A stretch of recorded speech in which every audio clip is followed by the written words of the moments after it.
morning everyone. But I will try to understand the requirements of a brake system.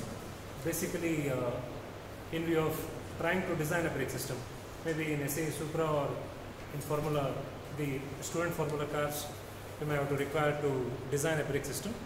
They will at least ask you how you have designed a brake system. It's not to ask whether you have done it or not. Basically, to know what was the procedure that you have adopted to design the brake system. So, considering the weight of the vehicle and expecting some stopping distance, with all that, how you have actually designed the pedal ratio, the ratio of the area of the master cylinder to the wheel cylinder and all that. Okay, we'll understand this in the next 15 minutes. So, before that, we'll try to understand what is the principle of a brake system. Basically an hydraulic brake system, because most of our vehicle uses hydraulic brake systems and some vehicles use pneumatic brake systems. Okay, hydraulic and pneumatic, the concept is same, both are closed systems and they work on Pascal's law, and we'll try to understand how is this Pascal's law related to brake systems. Everybody have heard of this Pascal's law, and I think in the schools it was actually very confusing for me to understand this concept of Pascal's law, because they draw something like this. They draw something like this. They say that it's a closed system, and they actually show something like this. So that is, if you actually, suppose if you actually try to fill water here or something here like this, they say that the balloon expands in every other direction, because the pressure in the system is same in all directions. That too, for a 6th standard kid to understand and feel was quite difficult. Okay, I think the application would have made that kid to understand better. So the application could be something like this. So instead of drawing like this, we could have drawn something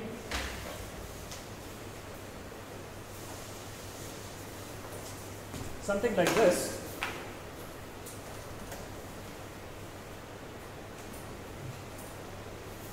Something like this.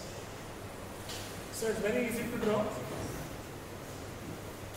It is the same concept of the brake system. So here is a channel like, or basically a system of,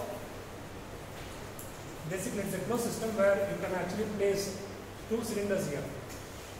And you fill it with some liquid. Usually we call this as hydraulic fluid, and we don't use water, but you can definitely use water.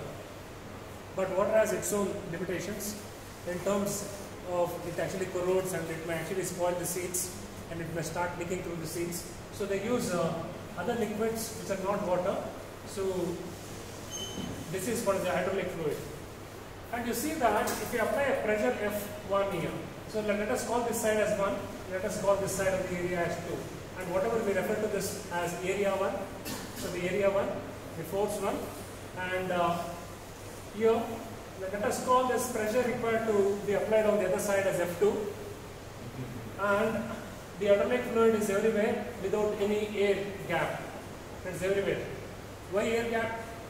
Because air actually compresses and it leads to loss in movement of this. Okay, I call this as area 1. I call this area of this piston as area 2.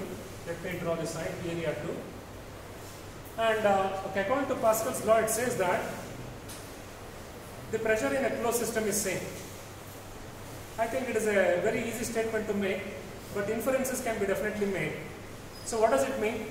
Pressure inside a closed system is same at any instant. Suppose if you try to change the pressure, of course, what is pressure here? What is pressure here, guys? The pressure is nothing but, basically you are applying a force here. Force by area is pressure. Force by area is pressure. And assume that there is some pressure here. And suppose if you try to increase this pressure F1, and now to balance that you will need to apply more pressure F2 here to balance it. Okay, so definitely the pressure will increase here. If the pressure increases here at this point because of the increased F1, how much time it will take for that to be felt on this side? How much time it will take for the pressure to be felt on the other side? Instantly. So that means if this pressure has to increase, so that means this is also posing some resistance for increase in pressure. Okay, if I actually have to feel some reaction, there should be something. So the pressure can't increase unless the pressure increases here. Only if the pressure increases here, then the pressure can be increased here. Suppose if you have a leak in the system, suppose if you got a leak in the system here, suppose you got a leak in the system here like this. If you apply force, will the pressure increase? No, because it's going to leak. So therefore, only when there is no leaking, so then the pressure can instantly increase at any point. So which means that though you say F1 A1, F2 A2, you can't call this as P1 P2, because P1 P2, even if you name it P1 P2, are same. So that means the pressure in the whole system is same. Okay, so when I say P1 P2 is same, so I can definitely write this as F1 plus F1 into A1 is equal to F2 into A2. So if I actually bring this to the left hand side, F2 is equal to F1 divided by F1 multiplied by, so I want this F2 on this side, so F1 multiplied by A1 by A2. This is right, guys? Am I right? Am I right? I'm completely going wrong because it is actually F1 by this one. Okay, so I actually completely went wrong here. So you can say that this is F1 by, so pressure 1 is F1 by A1. So here this is F2 by A2. So here you can say that if you want F2, it is F1 into A2 by A1. Which means that for any force that you apply here, you can increase the force at this point, F2, by increasing this area. Okay, the same concept is being used in brakes, because when you, I think you know by common sense that if you want to stop a big car going at 100 km/h, you can't imagine yourself to go and hold the car like this. Can you do that? You can't do that. Well, just a simple press with your leg can actually stop the car. How is this possible? Where is this so much of energy being generated to stop the car? You can't actually stop the car like this, but you can actually stop the car by pressing your foot pedal. How is it? From where is? Are you generating some magical power in your foot by using a hydraulic system? What is that is happening? So basically, what you are trying to do is that you are trying to, there are various ways of trying to increase the or magnify the forces. So one is by increasing the area of 2 with respect to 1, and also what you can do here is that you can apply, you can actually use a lever kind of thing here like this, and here you can apply a brake. Here you can apply a brake here like this. So that means this is actually again a leverage here. If this distance, suppose if it is the lever, if this distance is actually L2, if this distance is L1, and the force which is generated here is in the ratio of L2 by L1. So if L2 is actually 10 centimeters, if L1 is actually 1 centimeter, so then you can say that the force which actually being applied here becomes almost equal to 10 times here. It becomes 10F here. In that way you can actually increase the force which is being generated at the wheel. So basically, when we draw this diagram, it doesn't look like a brake system, but what they are actually trying to do is that this whole system is near to your leg. This system is near to your wheel. Okay. So, and also these days we have assisted systems, like there are boosters. What are those boosters called as? Any name? Vacuum assisted. Where is the vacuum coming from? Engine. So what you do is, engine is always, how is this engine producing vacuum?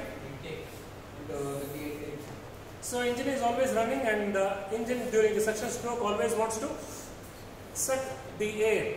So there is always a partial vacuum or a low pressure inside the inlet manifold.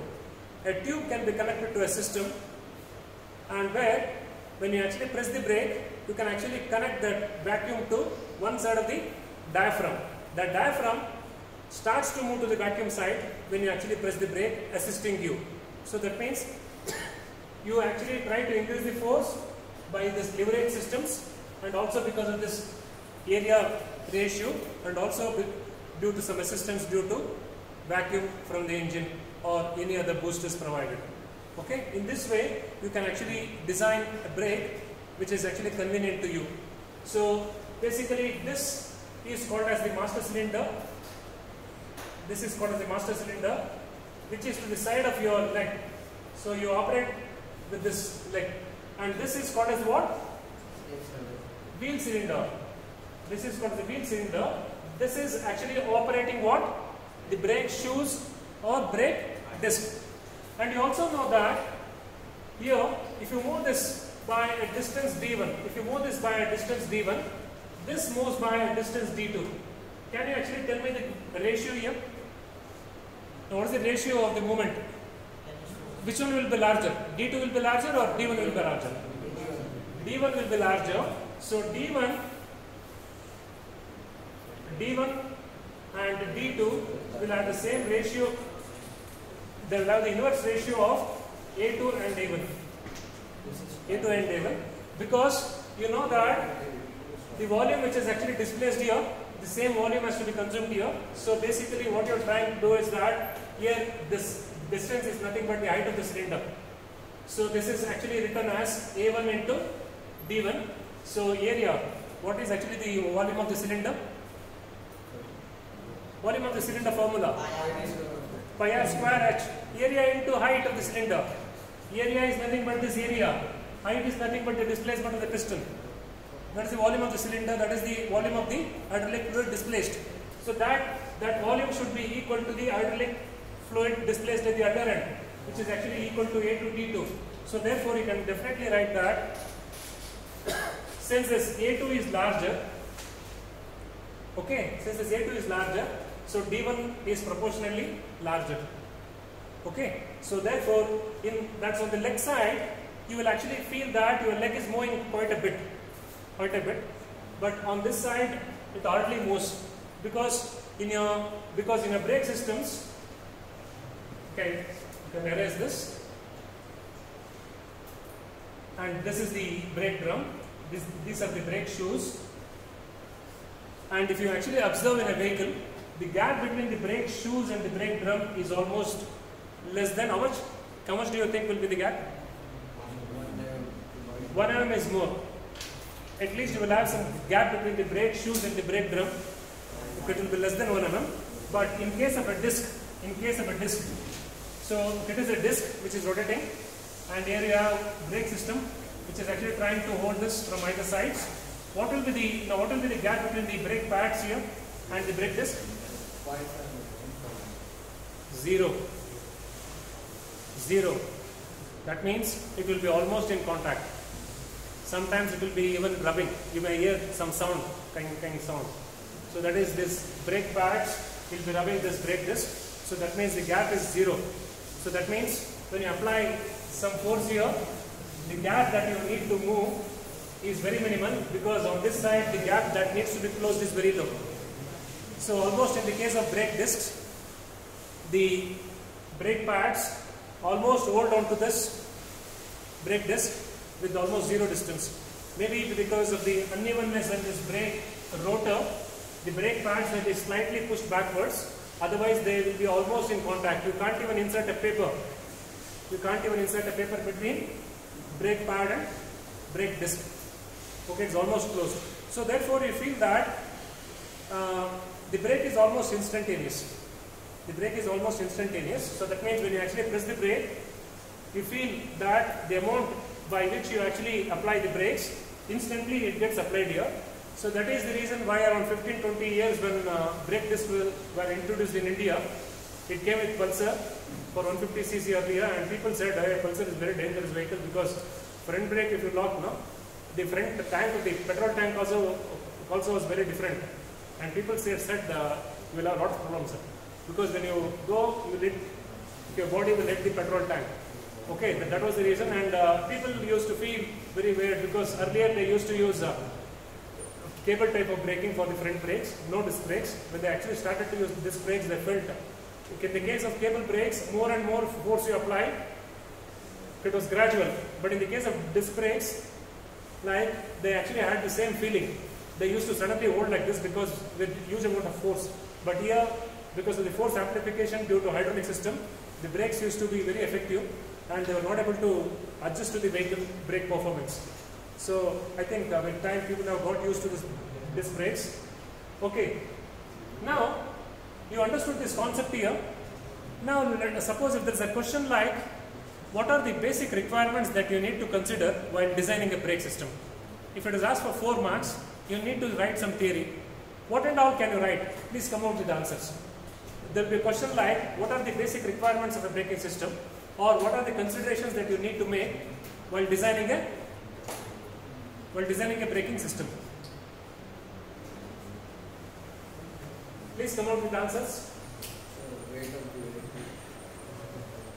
Okay, those are the considerations. Okay. Weight of the vehicle, height of center of gravity, distance,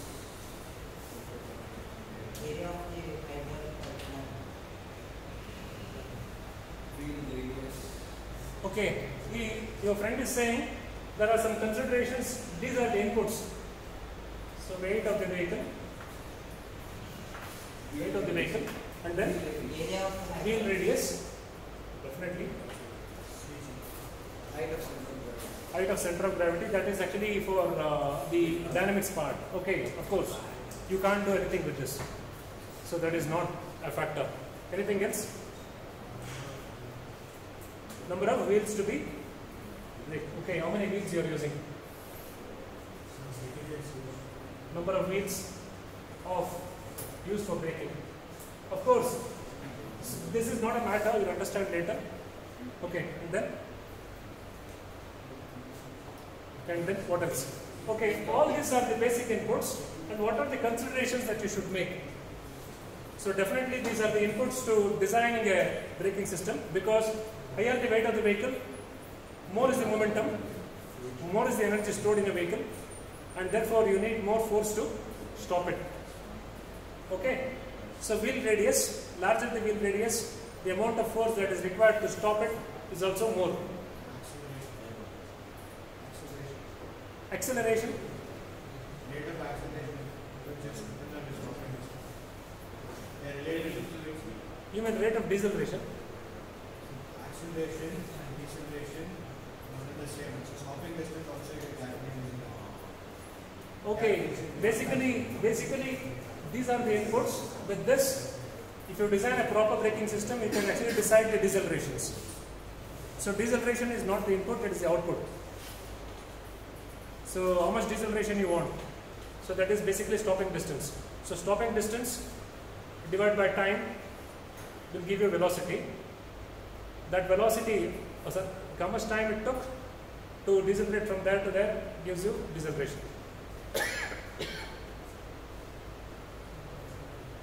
Okay, now some more things that you need to understand while designing a brake system is that the first one, the brake force that is applied by a human. Now what should be the brake force that has to be applied by a human? Now what's the force that you apply with your foot for a brake? Is it 5 kgs, 1 kg, 2 kg? 40 kgs? 40 kgs. Guys, I'm telling you, okay, I'm giving a warning before I tell this. See, the amount of force that you use for a brake is very minimal. You can feel that. You try to do this experiment, but I'm giving you a warning. I think most of you have driven a car. You use right leg for accelerator and brake, left leg for clutch. I'm warning you again, try to brake your car. Before you do that, you ensure that there are no cars behind. You're doing it on a very empty road. You try to brake with your left leg. I'm warning you again. Your right leg is so trained for smooth application of brakes. Your left leg is like trying to apply the clutch from this point to this point. Your left leg won't know how much to brake. You will suddenly brake, and from 60 you will have a very hard braking flow. And if somebody is coming from behind, they will scold you and go. So be careful. I'm saying the amount of force that you apply with your right leg is very, very minimal, and that too you do it with caution, because your sense of how much force you are applying, because you're used to applying brakes. It is the reason when somebody is trying to learn a car, you tell him don't brake so much. He simply rams the brake and the whole car stops, because he doesn't know how much force he has to apply on the brake. Okay, so the first thing is that the force that need to be applied is minimal. Force need to be applied. How much force need to be applied? These are the considerations. Okay, these considerations will definitely be coming from the vehicle weight and the stopping distance. So weight of vehicle, wheel radius, number of wheels braking, and stopping distance. Stopping distance is, so all these are the input parameters. So with this you design. So force need to be applied, you decide, and then you also need to see that the stopping distance has to be the minimal. Stopping distance minimal. People call this as braking performance. Guys, some vehicles, they say some vehicles have very good braking performance. What do you mean by that, braking performance? Braking performance means basically they're saying that the vehicle can stop with minimum distance. Okay, so you can actually ensure to go in a traffic even at high speeds because you have got so much confidence on your brakes. Okay, that is stopping distance. And 3 is smooth application. Smooth application of brakes. What do you mean by smooth application of brakes? That means the braking force, now the braking force applied should be proportional to the force of the brake, the force that is applied on the brake pedal. It should be smooth, it should be continuous. It is not like, it should, suppose if you try to draw a graph, braking force that is generated, foot pedal force, it should be almost smooth like this. It should not be like suddenly at some point it generates huge amount of braking force.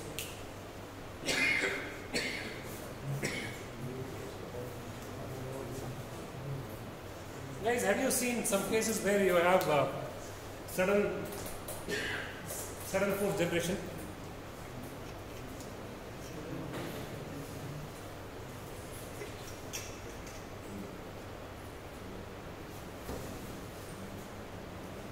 Guys, sometimes it can happen. It may happen with your door latch. I mean, sorry, not door latch, door stopper. You know that door stopper, which actually is like this. As the door is pushed forward, at some point it may actually, it's like a brake. It's like a brake for the door. At some point it holds and then it locks, and more you push the door, it will lock more. That will not allow the door to go forward. Suppose if you have a braking system that way, if you apply a small amount of brake, the brake shoes go and lock and they actually prevent the wheel from moving at all. So it should not be that way. So it should be gradual. It should allow the wheel to rotate. It should not lock the wheel. So the third design parameter is that the smooth operation. Another is that direction stability.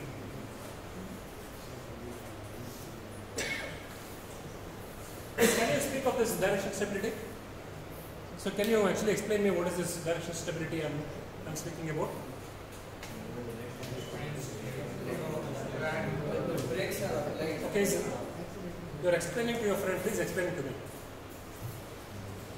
So is it when you apply the brakes to stop in the straight distance and should not go here? Why does it actually go out of line? So if one side locks before the other side. Okay. It will start to rotate. So when you're designing, what you should actually ensure? All brake distribution force among all. Exactly. There are actually 4 wheels. If some wheels get more braking force, then that side of the wheel gets locked, and the other side becomes free and it turns like this. So therefore you should have equal brake force distribution. Is it for all the 4 wheels, or is it for the front 2 wheels brake force distribution, or the rear 2 wheels brake force? Usually do you feel that the brake force distribution for the front wheels and the rear wheels are same?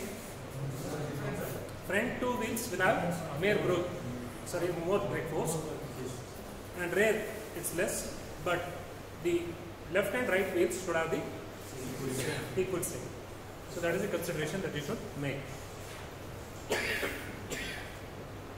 And then any other point that you can actually think of? Any other point that you can think of?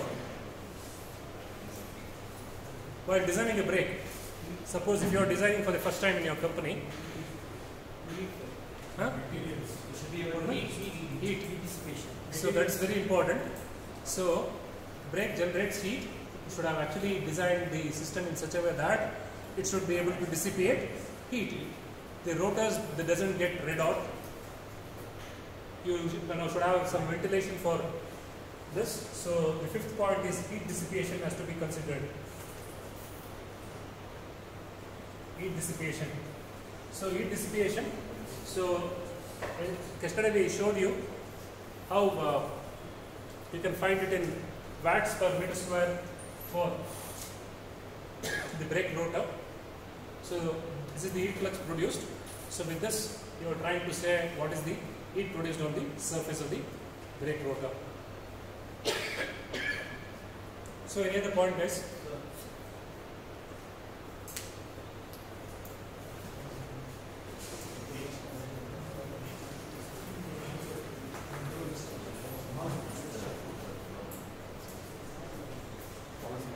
So I passed.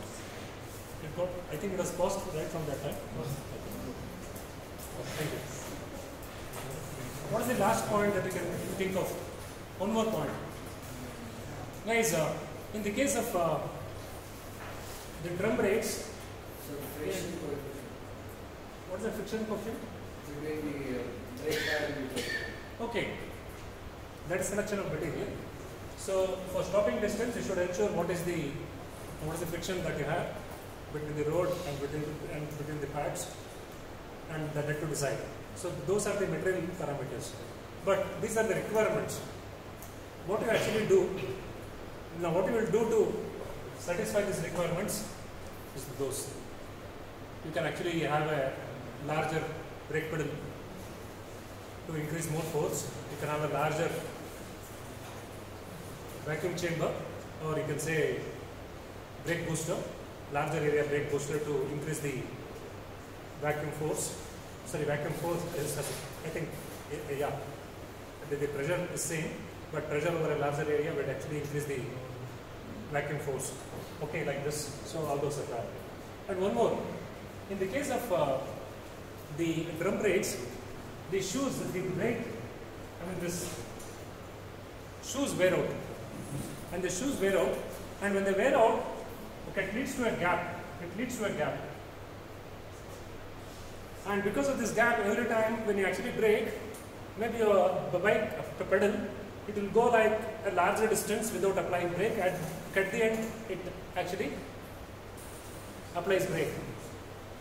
Now, do you have to make some arrangement to see that this doesn't happen? So brake adjustment. So brake adjustments have to be done by way to close this gap. So that means with time it wears out. So for maintenance, you should have made some design. So that means if you are designing it for the first time, you should have made some arrangement where you try to do this. In the I think in the case of bikes, you try to do this. What about in the cars? You know that in the bikes, you actually try to tighten the nut, which actually closes the gap. The lever is actually pushed forward so that the brake shoes comes almost very close to the brake drum. But what do you do in a car? How do you adjust the brakes? There will be some gap created once the brake shoes wear out. What do you do in a car? Huh? Brake? No, I'm asking, it is worn out. It is worn out. And you feel that Most of the time, you may actually try to push it larger here, but the point where it is held, it is not changed. There are 2 points in the brake shoes. One is held in a anchor, the other is being operated by a, what cylinder it is? Wheel cylinder. The wheel cylinder operates this. And here, each time this goes out, it may not come back because here the oil may not come back. Here generally you have the springs which actually pull this backwards. Okay, so you may need some adjustment here to actually push this outwards so that this gap closes. So most of the vehicles have got automatic adjustment, so that means there are some arrangements which actually close this gap automatically, and that is not new. When I worked as a mechanic around 22 years or 23 years back, more than that maybe, 25 years back. So all these mechanisms were there in most of the cars, where it adjusts by itself. Okay, it's not new. So in this way, these are the considerations that you need to make to design a proper braking system.